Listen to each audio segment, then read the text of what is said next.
Tony Kinnett. Tony Kinnett. Tony Kinnett. Tony Kinnett. Tony Kinnett. Tony Kinnett. Tony Kinnett. Host of the Tony Kinnett Cast. Let's get down to business. You're listening to the Tony Kinnett Cast on 93 WYPC. WCYTV. Here on the Daily Signal. Well, it is just a stinky bad day for Democrats trying to prepare for some kind of election strategy in the midterm because the Democrat colleagues of theirs, both in the legacy media and in the federal government itself, cannot stop under any circumstances shooting itself in the foot with both barrels. Good evening. Welcome to the Tony Kinnett Cast. It's good to be with you because there is a lot to dig into. Obviously, the biggest piece of news so far is that Hunter Biden, who was convicted of a couple of different felonies, including lying on a federal gun background check, on a purchase background check in which he said, I'm actually totally not addicted to crack and all other kinds of things, and actually was, and a lot of tax evasion and things that are a gateway into a series of investigations and concerns on Hunter peddling his father's influence, starting when Joe was the vice president of the United States, in the Ukrainian business Burisma, and also possibly to China as well. Basically, crimes ranging everywhere from possibly engaging in sex trafficking and let's just say the purveyage of lots of very dangerous drugs and paraphernalia, all the way up to high treason. So those are things that are of a lot of concern to Americans, given that the federal government working together with social media organizations created a system of pressure and blackmail to force social media companies not to allow the distribution of a New York Post report that showed a lot of this very concerning stuff on Hunter Biden's laptop, which has been confirmed as federal evidence at this point, as well as state evidence in a couple of different jurisdictions. So these are things that Americans would like to see investigated, and a lot of Americans share a series of concerns of the politicization of not just the federal government, but of the government as a whole. It's been a long-running joke in the United States that it's not what you do in this country, it's who you know. And if you know the right people, then prison is never an option for you. So Hunter Biden, who was caught for the tax evasion stuff, as well as the gun charges, was given a very sweetheart plea deal. And, well, as President Biden would say, a very nice plea deal. Basically, Hunter Biden was going to completely get off scot-free, and they were going to prevent Hunter Biden from ever being charged or investigated for any of the other treasonous stuff I mentioned earlier. And then Joe Biden decided, in his lack of wisdom, that what we really needed right now, what was the most important thing for Americans everywhere, was that they know that Trump's prosecution, in which they raided Melania's underwear drawer in Florida, that was totally fine. That's totally above board. But actually investigating the crack addict son, who there had been credible allegations that he was peddling his father's influence to Ukraine and to possibly Russia, possibly to China, to basically any buyer. Don't even get me started on East Africa. That's political prosecution. And so Biden not only granted a pardon to Hunter for the crimes he had been convicted, but then granted an 11-year block of clemency for, as Biden put it, any crimes against the federal government he did commit and any crimes against the federal government he may have committed, which is extremely corrupt. And by the way, before you get out ahead of your skis here and suggest that Democrats were wildly excited about this, no. Democrats all over CNN today, well, not MSNBC, but we'll get there.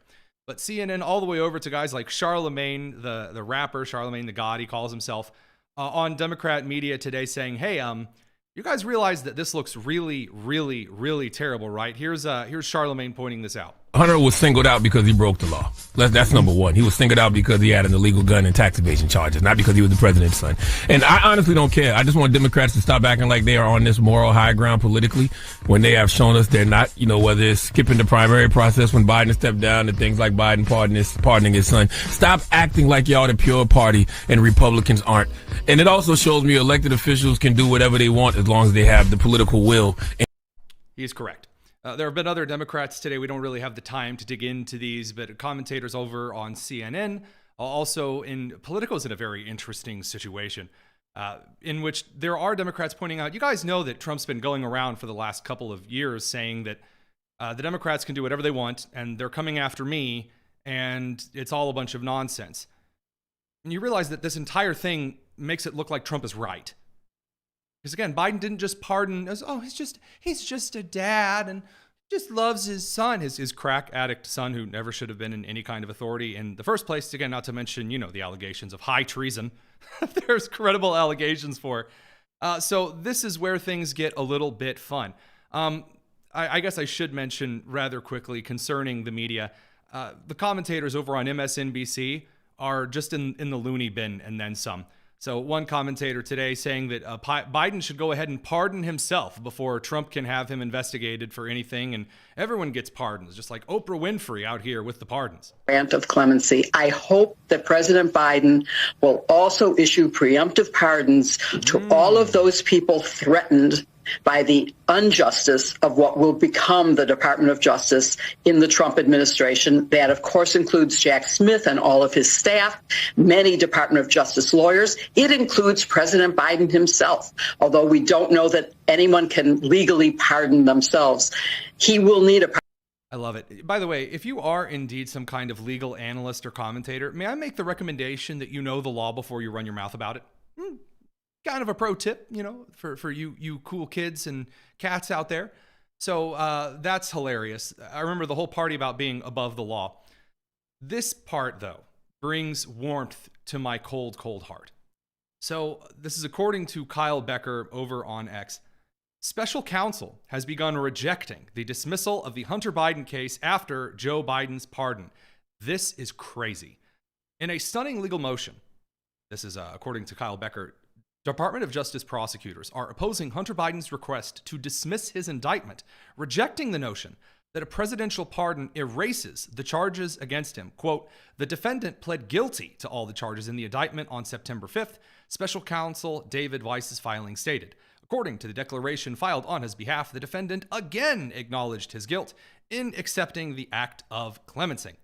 Prosecutors emphasized that Hunter Biden had not formally docketed the pardon. So now you actually have some interesting situations inside the Department of Justice where there are federal prosecutors who are like, no, you don't just get to walk away scot-free with this. By the way, there is not exactly a constitutional mechanism which states that the president can just magically grant someone complete immunity from any kind of anything if a crime includes himself. That might be a bit of a problem. And believe me, I really want to see Clarence Thomas just rip this to shreds. But before we move through the kind of Watergate, Gerald Ford after pardon kind of logic for Joe Biden and his son Hunter, I want to make 2 points very, very clear here. Number one, it is patently goofy and then some to suggest that it is somehow a gentle, kindly, wonderful thing to do to pardon your child just because they are your child. No. A real parent does not shield their child from consequences for eternity on eternity. Amen. Again, Biden ignoring the fact that Hunter Biden sucks and is a drug-addled man-whore is part of the reason that Hunter fell deeper and deeper and deeper into this problem. So, a little bit of fun there. Number two, and this is the big lesson the Democrats need to learn out of this. I really do enjoy all of the crying over, for example, Patel, Trump's pick for the nomination for the director of the FBI. Among several of the other kind of bulldog mavericks Trump is picking for the nomination positions, because they have gone around suggesting that it was okay for them to politicize all of the mechanisms of the federal government, all the way from Supreme Court nominations to destroying, basically to reducing it down to the nuclear vote, all the way to trying to remove the filibuster, weaponizing the DOJ. Now, all of a sudden, they want breaks. No, I'm sorry. It is not at all rational to assume that just because you have decided you're now scared of your opponent swinging the bat that you first picked up, that now you get to leave the batter's box. I'm afraid not. And worse for them, Americans made that explicitly clear to the establishment in Washington, D.C. by every single county in this election, either going for Trump, staying blue, or flipping for Trump. Not a single county in this entire country flipped for Kamala Harris. And we're going to talk about one of the reasons that is here in just a second. It's the Tony Kinnett Cast here on the Daily Signal, nationally syndicated. This is the Tony Kinnett Cast on 93 WIBC. No one is more out of touch than good old Karine Jean-Pierre. You may know her from the historic second White House press secretary for President Joe Biden. Now, of course, originally was Jen Psaki, the queen of Circle Back. Now she's busy crying and flabbering jowls, which is very weird for someone who has a face that thin for their jowls to kind of flabber. Hers do. Very impressive. But she went off to MSNBC to go chase her dreams of, I don't really know or care. Karine Jean-Pierre stepped onto the stage and she was historic. Oh, she was historic. That was the word that followed her out onto the stage. Why was she historic, you ask? Well, because she is a black lesbian. Now, you out there may be saying, excuse me, but Tony, hold on a second here. Aren't you going to say she's a historic black lesbian who, and then like list some accomplishments? Well, yeah, for a normal job or individual who's been promoted to some kind of position, if you felt the need to list somebody's color or their sexuality for some reason, hopefully you would follow it up with, they're very experienced, they're talented on their feet, they're very thorough, they're articulate, they're witty, they are communicative, whatever. That might be a set of qualities one might brag about in a press secretary. Biden, however, he picked a good one. Her qualities are her skin color and what she's interested in the bedroom. And that immediately became a serious problem for the Biden administration. The reason that the Biden-Harris team, first Joe Biden and then Kamala Harris, struggled to win the election whatsoever, that they did not flip a single county blue. They either stayed blue, they either stayed red, or they flipped to Trump. That key reason is Karine Jean-Pierre. Now, you might be out there saying, whoa, no. Actually, it's the president and his policies, or Kamala Harris was terrible. The primary point of recognition that Americans have from the White House is the White House press secretary. I've often made the point on the show that the vice president is really the first elected press secretary for the president. And that's true. But the vice president also gets ferried around on little special missions. Like, think of Michelle Obama's school lunch program, but for grown-ups. That's what the vice president does. They go around and they do things when they're not sleeping at the head of the Senate. And Karine Jean-Pierre is left being the one who communicates. Because Biden, remember Mr. Calling a lid at 4 p.m.? He doesn't really do anything. He's usually falling asleep or pooping himself at international events. And so Karine is the one who stepped out in front of the country. And she walked out and said, I promise to be transparent and to be truthful and to be blah, blah, blah, blah, blah, nice words. And wouldn't you know it, Karine Jean-Pierre had a bit of a problem in that department. So the one that everyone's talking about today, this compilation is made by Tim Young, friend of the show, is that Karine Jean-Pierre promised everyone Joe Biden was just not going to pardon Hunter Biden. No, he respected the rule, but no one's above the law. Integrity, over and over and over and over and over and over. But from a presidential perspective, is there any possibility that the president would end up pardoning his son? No. I just said no. I just answered. The president would not pardon or commute sentences for his son, Hunter. I just want to make sure that that is not going to change over the next 6 months. The president's saying he would not. It's still a no. It's still a no. It will always be a no. It's still a no. It will be a no. It is a no, and I don't have anything else to add. Will he pardon his son? No. By the way, just a fun fact here for those of you out there. If you're a press secretary, let's say just out in the, I was a press secretary for some federal department.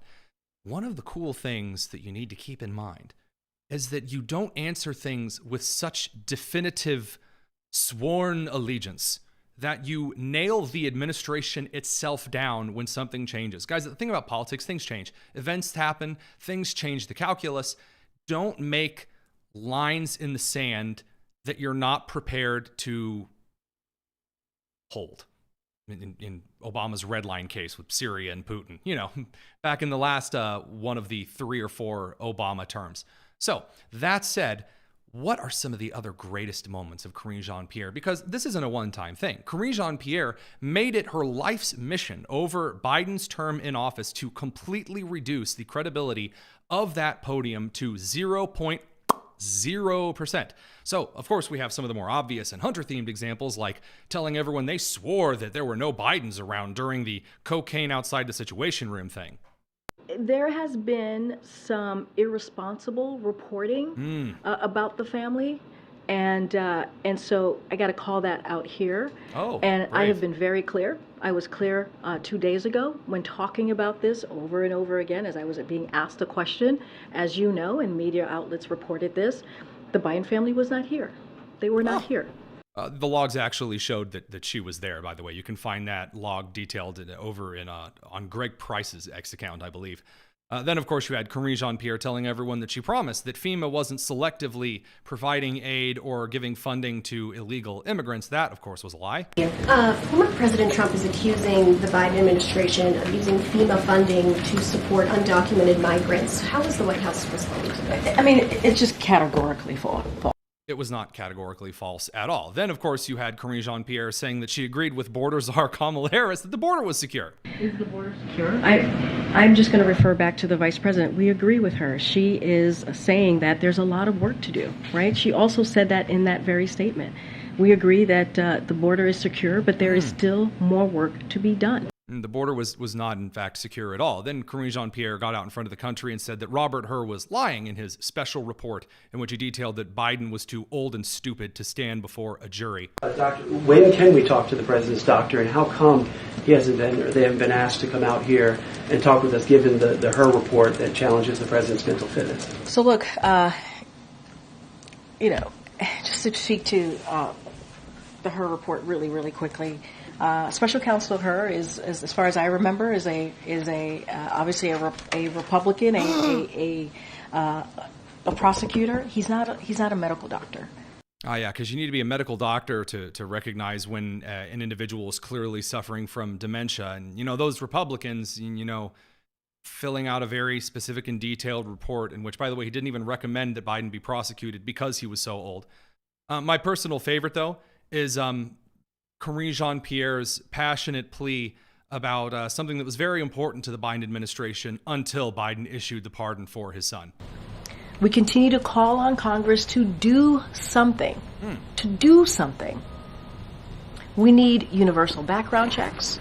Well, unless you're Hunter Biden, and then, you can lie on your background check, because you were addicted to drugs and, can't just buy a firearm and be addicted to drugs. So sometimes, sometimes guys, we're like really a fan of background checks. Sometimes we're just kind of not. I mean, hey, you got to have movements. You got to give the suburban wine mom something to vote for. After all, the cats get a little bit boring after a while. You got to give them something to rah-rah root for. And, as long as it's not Hunter, hey, background checks for thee, not for me. Of course not. So I really do enjoy just the complete and utter embarrassment that Karine Jean-Pierre makes of herself daily. Just fantastic. Super duper stuff. Well, up next, we're going to be talking to Dr. Michael Schwartz, author of Fauci's Fiction. We're going to talk a little bit about what Americans need to learn about COVID-19 and how to prepare for a possible next bioattack in this next administration. Stick around. It's the Tony Kinnett Cast here on the Daily Signal, nationally syndicated first on 93 WIBC.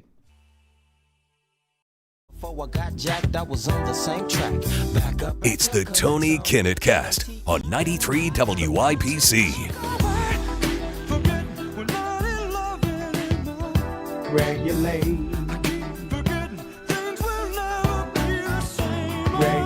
To the Tony Kinnett Cast here on the Daily Signal, nationally syndicated first on 93 WIBC. It's good to be joined this evening by Michael Schwartz, doctor over at WKBW. I think that's Western New York. Is that right? I'm at the Jersey Shore. The Jersey Shore, man. I can't read my radio code anymore there. So how's it going, man? Good. Thanks for having me on. I appreciate it. It's a genuine pleasure. So you guys were the first ever to do a COVID test to look at the data. Your expertise is in kind of the weeds of the numbers there. How are you feeling about the incoming administration on kind of the medical and health side of things? Some I like and some I'm not too keen on.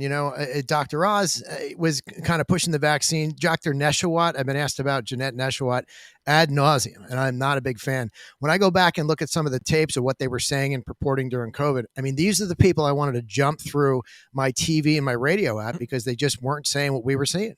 When you're looking at this kind of experimentation and kind of lab data study stuff, and then it's brought forward into recommendations for the public, there's this weird kind of PR individual in a lot of these medical consulting agencies and testing agencies who don't really understand what it is that they're presenting. They're just kind of good at breaking down some of the more technical terms for like what's happening in the hormonal pathways, for example, and they can break it down for the public or to policymakers or whatever. Do you think that moving on from COVID, that we should be holding kind of these organizations accountable as a whole? Like who really bears the brunt in the new Trump administration for how COVID went wrong, at least maybe how they should take action moving forward? Yeah, I mean, I wrote a book last year called Fauci's Fiction, and it's funny, the book's not about Fauci, but it includes all the data on our 19,000 patients. And the data doesn't really make any of them look good, whether it's Fauci or Birx, anybody at that White House podium that was touting all these things. I mean, we were seeing such a different outcome with our patients. I mean, 85 to 90% of the patients that we had were asymptomatic or mild. That tells you something. That tells you that COVID's really not, as bad as it was. We knew that right from the start. We never recommended a vaccine. We did that for a couple of reasons. First, I don't like to call them vaccines. Let's call them shots. They work just like a flu shot. They give you a 120-day antibody response. So, for them coming out and calling it, number one, a vaccine, number two, saying it was 95% effective for what? When you say the word vaccine to a 70, 80, 90-year-old person, they're thinking inoculation. They're thinking long-term lifetime immunity like polio, or maybe 10 years like fighting a damaged version of the disease, of the pathogen, and then your body learns how to fight it, learns how to recognize it. It's not like a printer code for your body to slap out antibodies. Well, these were never designed to go after the whole of the virus. There's 27 proteins inside the capsule. This is designed to go after the spike protein. So, I interviewed somebody in my book, Dr. Jancy Lindsay, who's a microbiologist. She actually thinks that this was a nefarious DOD operation. And, first, when you hear something like that, you kind of roll your eyes and go, really? Lead me down a road. And when she led me down a road, I understood that these companies, all of the companies who designed these vaccines, these shots, never designed them to go after the whole of the virus. Now, who would do that? Why would a company do that if you wanted to inoculate people? It just doesn't make sense in total. And when you look at the early data, I mean, there are still people that do not understand this as a whole because of the government, let's call it intrusion. The lies that they told, or basically the things that they kept from the public, which is exactly the same as lying. How do you control that? You had people in the administration who were trying to direct the president. The president's not an expert on medicine. He's not an expert on viruses. He was taking the best advice he could at the time. So a lot of people want to blame Trump, but I can't blame Trump. I look at Fauci, I look at Birx, I look at Walensky and the CDC. So this is one of the issues that I have with the federal bureaucratic system, is that you have these pseudo faux experts that are, they have all of the letters after their name. They spent time in the Mayo Clinic, or they spent time over at this children's hospital or whatever. And now that means they're ultimately for the rest of their life qualified to sit in this federal agency and tell you what it is they think you should know. And this is one of the key problems. This is why I talked about the PR reps at the beginning. Someone made key decisions to omit any information that conflicted with their understanding, or I can't even say their understanding, what they thought should be preached about preparing for COVID-19. And obviously, since the world situation's kind of rough and that we could be in a position again in which another country utilizes a disease kind of bioweapon, we have to have these conversations. We can't just shut the door on this and pretend it's not ever relevant again. Yeah, this will happen exactly the same way because we haven't learned anything from COVID. That's kind of when the light bulb went off for me, Tony, when they were saying what they were saying, because I was screaming at the top of my lungs to anyone who would listen. And mostly that was our patient base. But, as you're going on small shows back in early 2020, when we had predicted the mortality rate of COVID to be 0.01% in April of 2020, based on a couple hundred tests at that point. But when you accumulate 19,000 patients and you do 44,000 tests, and I'm the only company in the country that has the amount of horizontal data that we have. That's when you test the same grouping of patients over and over and over. School systems, police departments, nursing homes, assisted livings. It tells you a very different story. The antibody tests that we have post shot and post-natural infection. There's a lot of data that still hasn't been discussed because, as you mentioned, these agencies and a lot of these people in government put a stop on that. If you look at the emails from the White House to Amazon, my book was censored, as were many other authors' books on COVID. And I'm still dealing with this today. So this is something that really gets my goat. And it does, because at the time when COVID came down, I was still a science teacher at a high school in Indianapolis. And I was really into studying CRISPR-Cas9, which you know what that is. But for our viewers who don't know, it's basically custom tweaking basically creates like scissors at the cell level. You can kind of edit some stuff, mess around, really cool future. And originally, when I was looking at the development of the vaccine, I noticed some stuff that was really off, because that was back when it was kind of pseudo sort of transparent, kind of like, here's how we're doing what we're doing. Everyone was like, wow, this is amazing. And I remember looking at some of this data and going, you guys are jumping so many shortcuts. And I am no molecular biological expert. I'm more macro and systems based. But you guys are just running, like a bull in a china shop, like running with a machete in a very delicate cutting environment. And no one said anything, or no one was allowed to say anything. And still, like, if you criticize institutions, you're just considered super evil or whatever. Right. Yeah, when you look at the data now from the mRNA technology, it wasn't ready for prime time. But I think more importantly, knowing what we knew back then, we told people a couple things. We never recommended a vaccine because we thought there may be issues from it. We didn't recommend the shots for two reasons. One, they don't work, give you 120-day antibody response, and two, you don't need it. I didn't lose one patient during COVID for the year that we treated before the vaccines or the shots rolled out.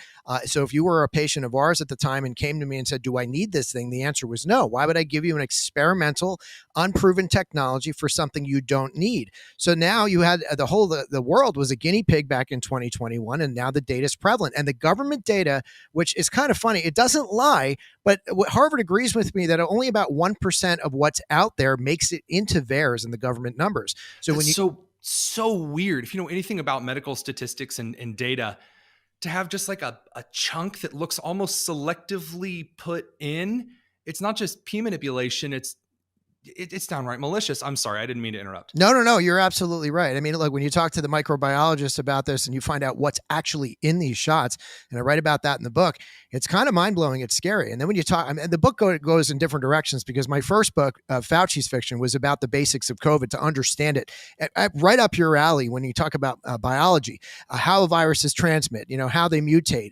You have to really understand that in total, but you really have to understand how testing works. That's the thing that we haven't really learned, because we did so much in this mass experiment of testing in that 3 years that we have not evolved as a medical community. We went right back to practicing the way we did before COVID. And that's the shame of this thing. We could have learned so much, but that information is censored. And a lot of people have COVID fatigue now. They just don't want to talk about it. So I applaud you having this subject on your show.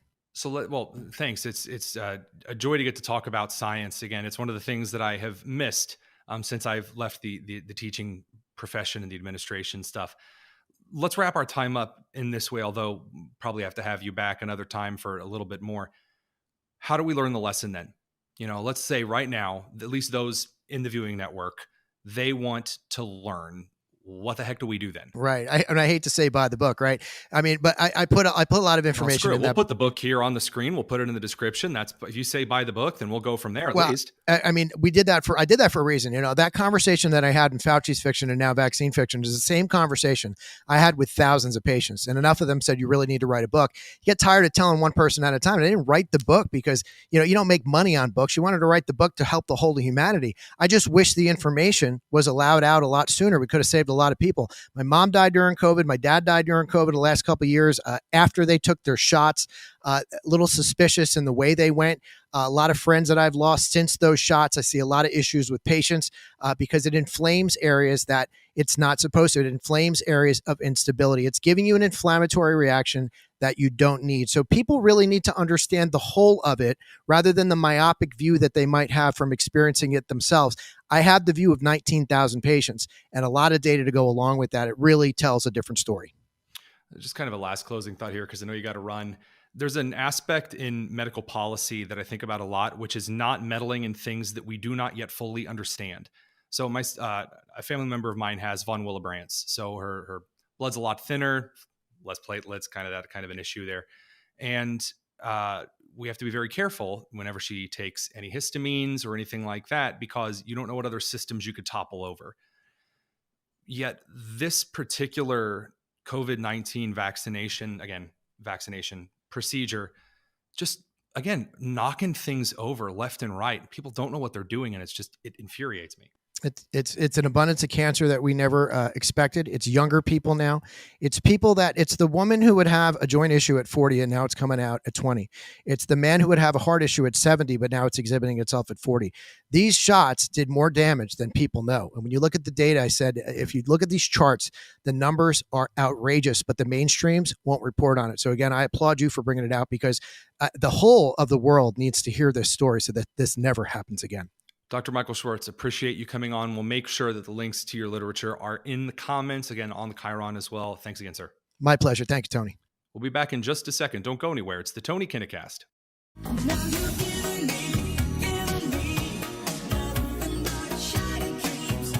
You're listening to the Tony Kinnett on 93 WIBC. So a couple of pieces of news coming to the forefront of things before we dig into the last segment here. It should be noted that Hunter Biden can indeed be compelled to testify in any federal court or in front of Congress regarding his involvement in, let's say, some kind of political corruption scandal with his father. He cannot plead the Fifth Amendment. You can only plead the Fifth Amendment if there is a chance of incriminating yourself. And if Hunter Biden has been pardoned of those crimes and there's no chance to throw himself in jail, well, then he cannot plead the Fifth, and therefore that pardon does come with the barb, you might say, of possibly being the demise of Joseph Robinette Biden after all. That brings us to a bit of a nice little summit here. So if the Democrat legacy media doesn't have any kind of pathway forward, they're losing millions upon millions of viewers and subscribers, and they're being sold off, and they're divided anyway, and the Democrats, all the way from the House to the Senate. By the way, Senator Joe Manchin on his way out suggesting Biden pardons Trump. Just chaos all over. The Democrats have no idea what direction they're going to go in. It's just a mess. Then where are we going to see kind of a direction moving forward? That brings us to social media. This is indeed the area of a lot of news taking place entirely on social media apps like Twitter X. This is where things get fun. So according to CNN's own polling data, X has become the most ideologically diverse platform, basically a pretty healthy divide between the left and the right. Whereas a lot of individuals on the left who were on Twitter X have run over to something called Blue Sky, which we've talked about just a little bit. But I believe my colleague, Elise McHugh, over at the Daily Signal does a pretty good job. I want you guys to check this out. If you've spent any time on X recently, you'll know that there is a mass migration from the Elon-owned app to this alternative site called Blue Sky. I signed up this week to see what all the fuss was about, and oh boy, it did not disappoint. Let me explain. But first, make sure you're subscribed to the Daily Signal and turn on all notifications so you never miss another piece of original reporting like this. Blue Sky is a social media platform founded in 2019 by Twitter founder Jack Dorsey. People say Blue Sky serves as an alternative to those looking for a different mood and less influenced by ex-owner Elon Musk, a close ally of President-elect Donald Trump, CBS reports. Basically, Blue Sky is the echo chamber of all echo chambers for leftists. Don't believe me? Within 1 minute of scrolling, my feed was full of exclusively Democrat outrage, from 2024 election deniers to those mad at Morning Joe hosts for referring to Donald Trump rightly as president-elect.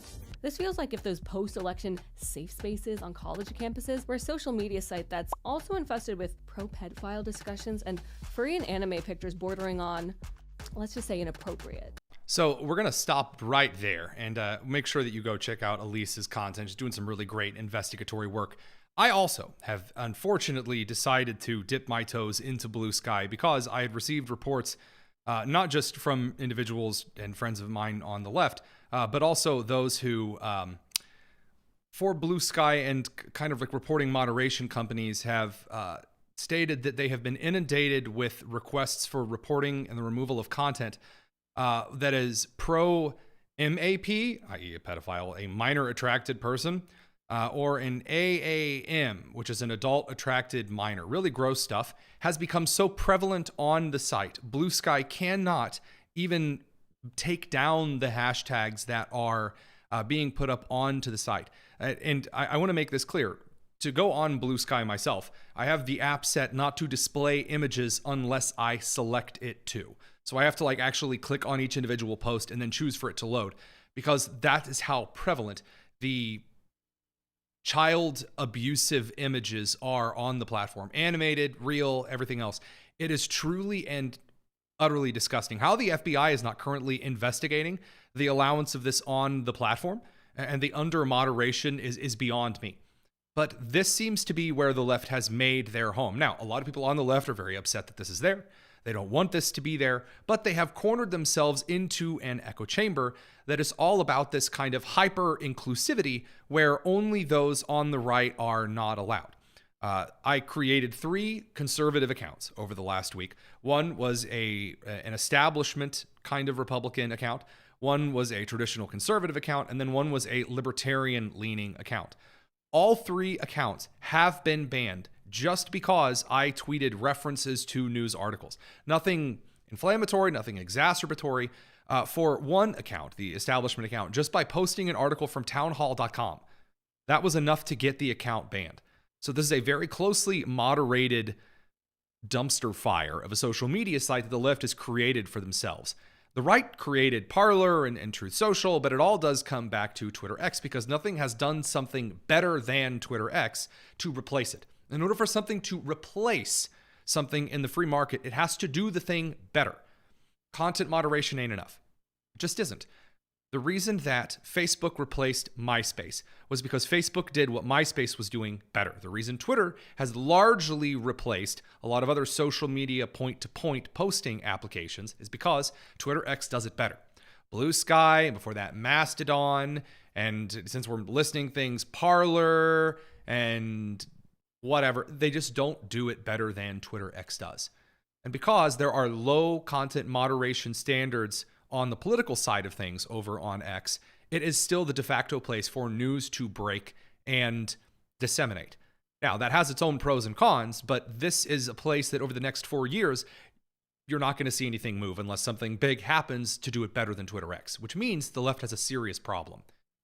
Because if they don't own the medium, then their ideas don't get disseminated. If they can't ban people on Twitter, if they can't remove people off of social media, guys like Mark Zuckerberg are also moderating their platforms. If no one's watching the legacy media, if no one's buying the newspapers, then how are they going to get this stuff out there to the American people? They have lost all of the federal government's power structures. So we're going to have to see where that goes. We'll be back soon. Thanks very much for tuning in. This has been the Tony Kinnett Cast here on the Daily Signal. Thanks for Mr. Blue Sky, Allison. That's very good. We'll see you guys tomorrow. Take care.